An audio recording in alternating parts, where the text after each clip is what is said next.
Bienvenidas, bienvenidos. There are just a few weeks left to this year, and so I thought it might be fun again to come up with a list of 23 things that we can do, that you can do, before 2024. So let's get right into it, but first, this is Latina Literati.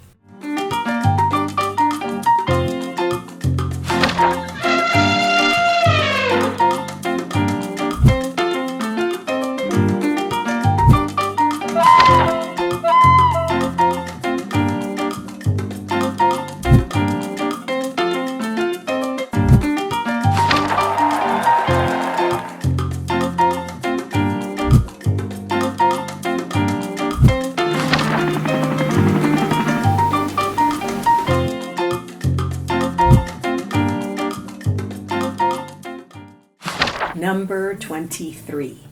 What would you envision if you could envision any life for yourself for next year, 2024? What are the things that you can do to get there? So envision it and make a plan, and then think about things you do every day to build that life you want in 2024. 22 is reflect on your goals. What are the things that you've accomplished this year? What are the things that you're still in the middle of? And what are some of the goals that you may have stepped away from and decided that there were other priorities more important? Self-reflection is really, really key. So think about where you are and where you've come from, because that's going to help you envision the future. Number 21. It's so important to go through a gratitude exercise. What are the amazing things that happened to you this year? You should write them down if you have a journal. If you don't, film yourself. Talk about the amazing things that happened to you this year. When you take time to really do an exercise in gratitude, it leads to contentment, it leads to feeling much better about where you are and your starting point for wherever you want to go next. Number 20. To live our best lives, we need to look at our habits, because it's the little things that build up to the life that we want. And so what are the things that we can look at that we may need to change? Are we moving enough? Are we stepping away from electronics enough? Are we being present enough? What are the things that we're doing that maybe we could do better or differently to lead us to the life we want? Habits like getting enough rest. You know the old adage, early to bed, early to rise makes you healthy, wealthy, and wise. So are you getting enough rest? Are you hydrating? Are you nourishing yourself well? All of these things, take a look at the habits and see what we can do, what you can do better. Number 19 is clear out the old. Get ready for that new year energy, that new you energy. Is there a space? Is there a room? Is there an area that you can clean out and declutter and really think about what is it that you actually need, and get rid of or give away the things that you don't, so that you are ready, so that there is room for the new. Number 18, plan your adventures for next year. This is one of my favorites. What are the adventures? What are the trips? What are the travel plans that will ignite your imagination that you can plan towards and inspire you to be better, to do more, so that you can get there next year? I'll give you an example. We've been invited to tour South Africa, and I'm hoping that we can make it happen. And you will, of course, come along with me. So I'm really looking forward to that for 2024. Number 17, speak to your tax advisor. What are the things you can do now before the end of the year to maximize your tax savings? Leave nothing on the table.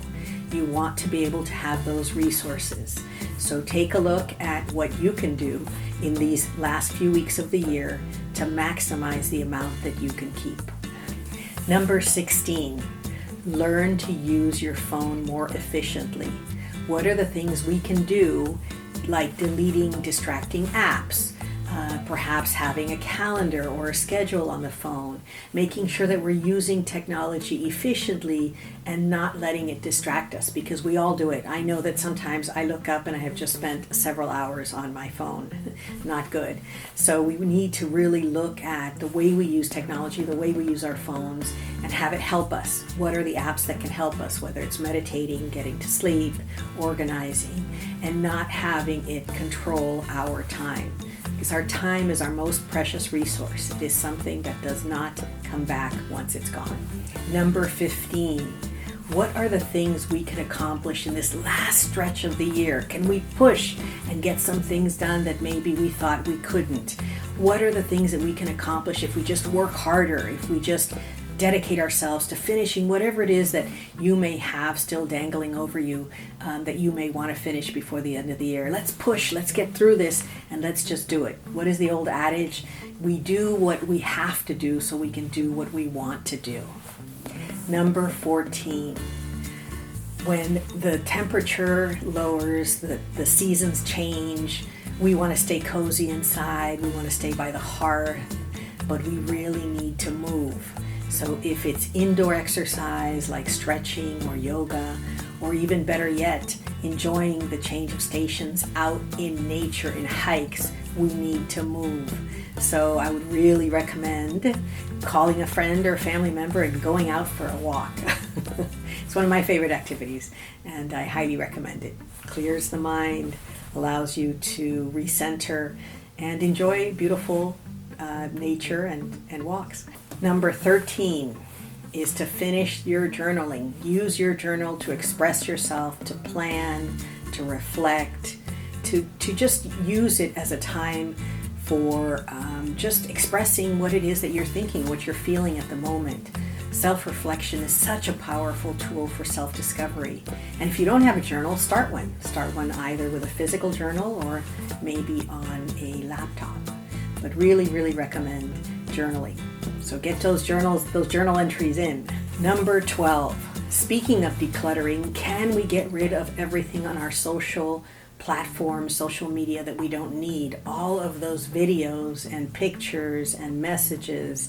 Can we go through and store and delete and really feel like we're starting the new year fresh with space? Because that's what you need for the new year. You need space. So we need to clear out the old so we have space for the new. Number 11, can we weed through our inboxes and get down to zero or almost zero? All those messages that we've stored or maybe need to store and keep them. Can we go through our social media accounts, our emails, all of the different platforms that we use for communication, and can we just pare down what's there? Sometimes having so much is overwhelming. Number 10, and this one is quite powerful. Number 10 is to take a look at maybe something that you have done wrong. Maybe forgive someone who has wronged you. Forgiveness is very, very powerful, and you want that energy of the new year. You want it to be positive, and you want things to flow, and you don't want to have any of those obstacles in your way for the new year, new you. Number 9, can we start a new habit? My favorite habit is, of course, reading. I don't know, can you read 20 pages or for 30 minutes every day? Just start anything that is of interest to you.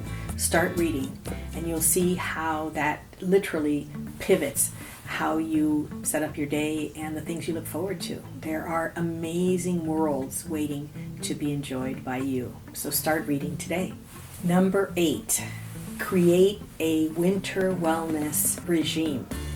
Dry brushing, we've talked about. Self-massage, oiling our hair and our skin. In this time of dryness, we need to really replenish the hydration in our skin. So what are the things that we can do so that we start the new year on a wellness journey? We want to do better. We want to feel better. And that starts with self-care. Number 7, give back. Are there things that you can give away to others? Maybe your time, maybe some things you no longer need, maybe your resources.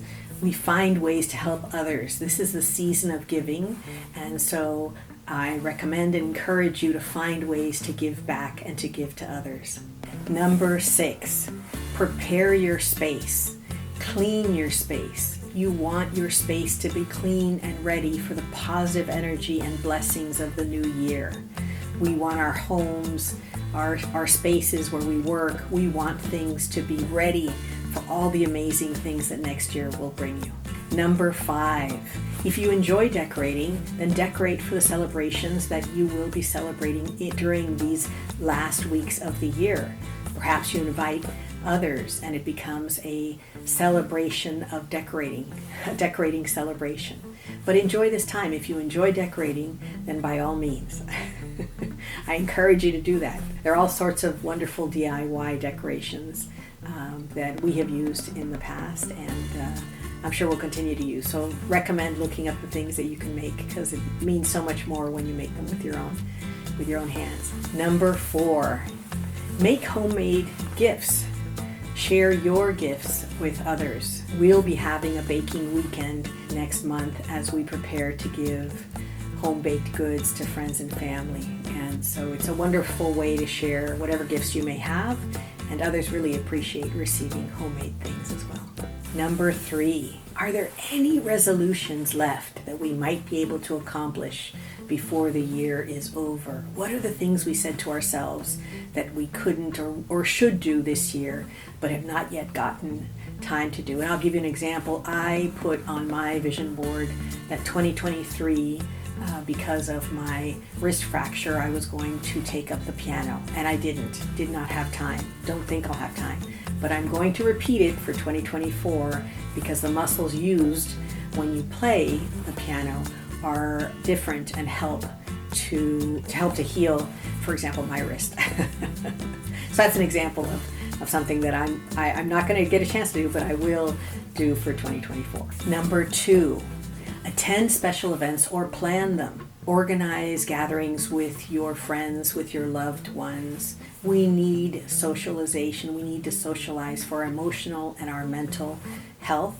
It is very, very good for us. In fact, it's considered the most important longevity factor, socializing on a daily basis.